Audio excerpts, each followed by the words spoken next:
Empty nest syndrome, a trending topic of today. This is affecting multiples of people today. Why? Because the middle age generation, once their kids have started growing up, they're into their teens, they're into their college life, and then they're into their professional life, and then they are getting married. These people are just getting free day by day. All those people who are working, they still have some activity with them, but there are many people who have left their profession for their kids, and today they're all held up. उनके पास कोई काम नहीं है करने के लिए, तो उनकी जब उनका वो बनाया हुआ एक घोंसला खाली हो जाता है और वो पंछी उसमें से उड़ जाता है, वो जब तक वो बच्चा होता है वो उसको प्यार करते रहते हैं, उसको ध्यान रखते रहते हैं, लेकिन जैसे ही वो पंछी उड़ के चला जाता है उस घोंसले से, तो वो पेरेंट्स कितना डिस्टर्ब हो जाते हैं। ये आज का एक ट्रेंडिंग टॉपिक बन गया है। उन लोगों को इतना फर्क नहीं पड़ रहा जो लोग स्ट्रांग हैं या जो लोग अपने किसी प्रोफेशन में लगे हुए हैं, काम में लगे हुए हैं, लेकिन जो लोग वीक है उससे बहुत ज्यादा इफेक्ट हो रहे हैं। इसी ट्रेंडिंग टॉपिक को लेकर कि जब एक नेस्ट एम्प्टी हो जाता है तो एक मदर के लिए, एक फादर के लिए, एक फैमिली के लिए कितना मुश्किल हो जाता है अपने आप को संभालना। मैं आई हूँ आपकी केमिस्ट्री कोच रीमा अरोरा। एक बार फिर आप सबको मेरा नमस्कार। मैं ये वाला टॉपिक लेकर आपके सामने आई हूँ। इस टॉपिक में आप देखेंगे कि कैसे लोग आज के डेट में मेंटल ट्रॉमा से सफर कर रहे हैं, साइकोलॉजिकली डिस्टर्ब हो रहे हैं, हर्ट हो रहे हैं, क्योंकि उनको ये समझ ही नहीं आ रहा कि एकदम लाइफ में ये खालीपन कैसे आ गया। कहाँ तो वो इतने बिजी थे और कहाँ एकदम खाली, ऑल ऑफ अ सडन सब कुछ उनके हाथ से छिन गया जैसे।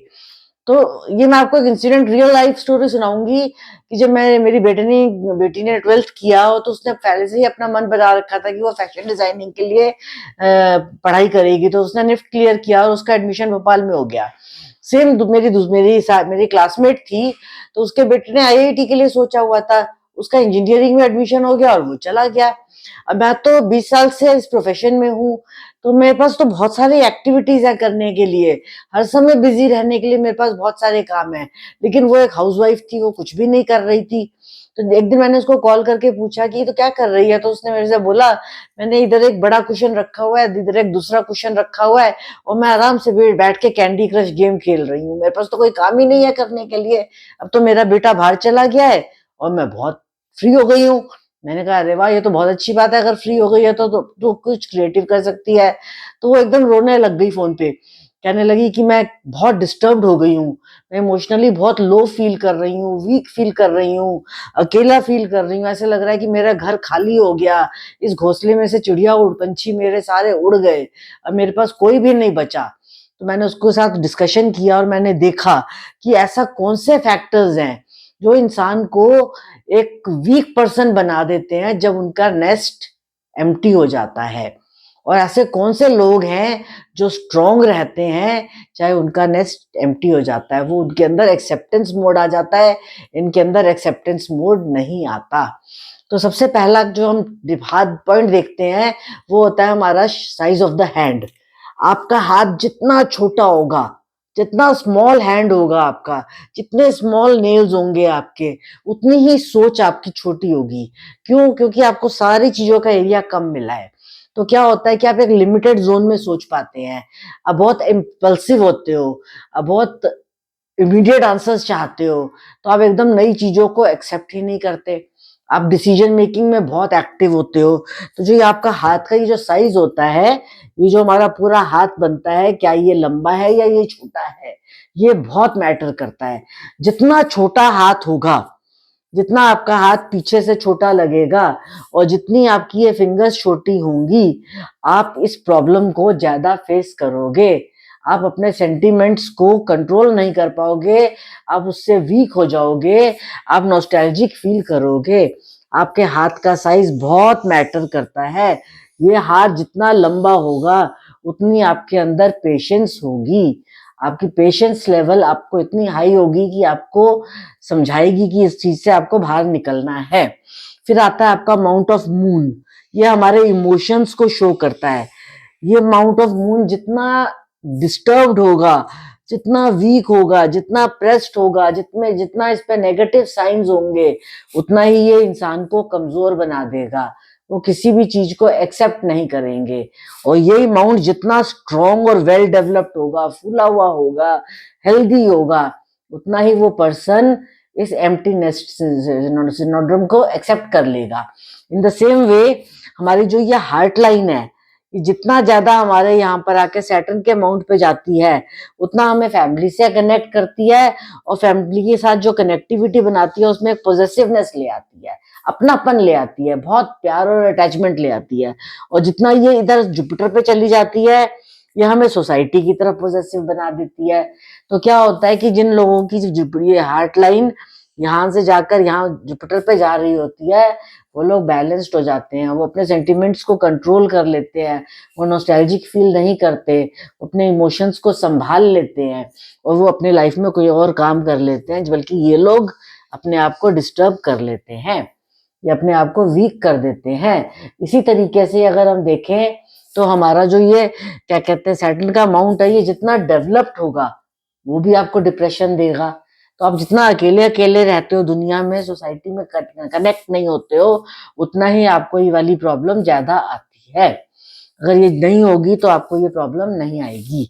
फिर हमारे हाथ में एक बहुत प्यारा सा गिर्डल ऑफ वीनस बनता है, जो इन दो फिंगर्स के बीच में से एक लाइन शुरू होती है और यहाँ से एक लाइन शुरू होती है। ये होती है मीरा का प्यार। मीरा का प्यार बहुत प्योर था, तो वो किसी को भी प्यार कर लेती थी। तो अगर ये लाइन पूरी बन जाए तो इंसान के अंदर एक पागलपन का प्यार होता है, वो इतना पॉजेसिव हो जाता है अपने प्यार में। तो ऐसे लोग इस एम्प्टीनेस को एक्सेप्ट नहीं कर पाते, और अगर ये थोड़ा सा इनकम्प्लीट बन रहा होता है तो आप एक्सेप्ट कर लेते हो। फिर आपकी हेडलाइन जितनी वीक होती है, आप मेंटली उतने ही वीक होते हो, और जितनी स्ट्रांग होती है उतने ही आप स्ट्रांग होते हैं। आपकी लाइफ लाइन जितनी बैलेंस्ड होती है, जितनी स्ट्रांग होती है, आप अपने लाइफ में और एक्टिविटीज को ढूंढ लेते हो, आप अपने आप को संभाल लेते हो। और ये जितनी वीक होती है, आप अपने आप को नहीं संभाल पाते। यहाँ पर आता है हमारा फैमिली रिंग का एरिया। ये सबसे मेन चीज है देखने वाली, कि यहाँ पर अगर एक स्ट्रेट लाइन है, सिंपल स्ट्रेट लाइन बनती है, तो ऐसे लोग अटैच्ड नहीं होते अपने बच्चों के साथ। लेकिन जब यहाँ पर एक चेन बनती है, रिंग्स बनते हैं, गोले बन जाते हैं, तो हम अपने बच्चों के साथ बहुत अटैच्ड हो जाते हैं। तो हमसे उसकी दूरी सही नहीं जाती। तो जिसका जितना ज्यादा चेंड होगा, वो अपने बच्चों का सेपरेशन एक्सेप्ट नहीं कर पाएंगे, और ये जितना क्लीन होगा, वो अपने बच्चों का के डिस्टेंस को एक्सेप्ट कर लेंगे। वो इस चीज के लिए खुश होंगे कि उनके बच्चे ग्रो कर रहे हैं। उसमें भी अगर एक ब्रांच नीचे टूट जाए तो वो इस चीज के लिए रेडी होते हैं कि एक दिन आएगा जब उनका बच्चा उनसे दूर चला जाएगा, कुछ पढ़ने के लिए, कुछ बनने के लिए, कुछ लाइफ में करने के लिए, तो उनको वहां पर प्रॉब्लम नहीं आती। तो छोटा हाथ और बड़े हाथ का डिफरेंस सबसे पहले देखना है। आपने माउंट्स का मून को देखना है। आपने अगर वीनस को देखा तो वीनस की लग्जरीज हर माँ चाहती है, या पिता चाहते हैं कि मैं अपने बच्चों को ज्यादा से ज्यादा दूं, तो वो हम दूर रह के भी तो दे सकते हैं, जरूरी नहीं है कि हम साथ रह के ही दे। तो ये चीज अपने माइंड को रिमाइंड करानी पड़ती है। जब आप ये चीज अपने माइंड को रिमाइंड नहीं कराते हैं तो आपको प्रॉब्लम्स आती हैं। इसी तरीके से हम पूरे हाथ को एनालाइज करते हुए, छोटा बड़ा देखते हुए, गिर्डल ऑफ वीनस को, हार्ट लाइन को, हेड लाइन को, इसके मून को, मून के माउंट को, वीनस के माउंट को, उसके बाद फिर ये फैमिली रिंग को देखते हुए हम डिसाइड करते हैं कि हम कैसे अपने आप को संभाल सकते हैं। और अगर हमें बहुत प्रॉब्लम्स आ रही हो तो हमें अपने आप के साथ कुछ रेमेडीज करनी चाहिए। क्या? सबसे पहला है मेडिटेशन। जब आप ध्यान में आराम से शांति से बैठते हो तो आप अपने बच्चे का भला समझते हो, तो आप अपने आप को संभाल लेते हो। फिर जब आप अपना ध्यान रखने लग जाते हो, आप अपने आप में बिजी हो जाते हो। जब आप अपनी कोई हॉबी को डेवलप कर लेते हो, तब आप क्रिएटिव हो जाते हो।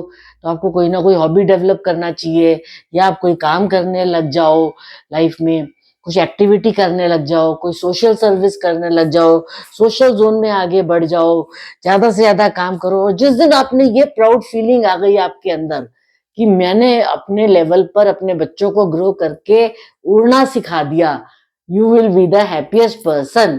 तो आपको ये नॉस्टैल्जिक और सेंटिमेंटल इमोशनल डिस्टर्बेंस वाली फीलिंग नहीं आएगी, आपके अंदर एक स्ट्रॉन्ग फीलिंग आएगी। So just remind yourself that you are a proud parent, that your child is now grown up, और वो उड़ना सीख गया है। आशा करती हूँ आपको मेरा ये वीडियो अच्छा लगा होगा। अच्छा लगा है तो इसको लाइक, सब्सक्राइब एंड कमेंट जरूर कीजिएगा। आने वाले ट्रेंडिंग वीडियोस के लिए वेट करते हुए एक बार फिर मैं आपसे अलविदा लेती हूँ। आपको बहुत जल्दी मेरे नए वीडियोस मिलेंगे। तब तक के लिए नमस्कार, thank you, God bless you.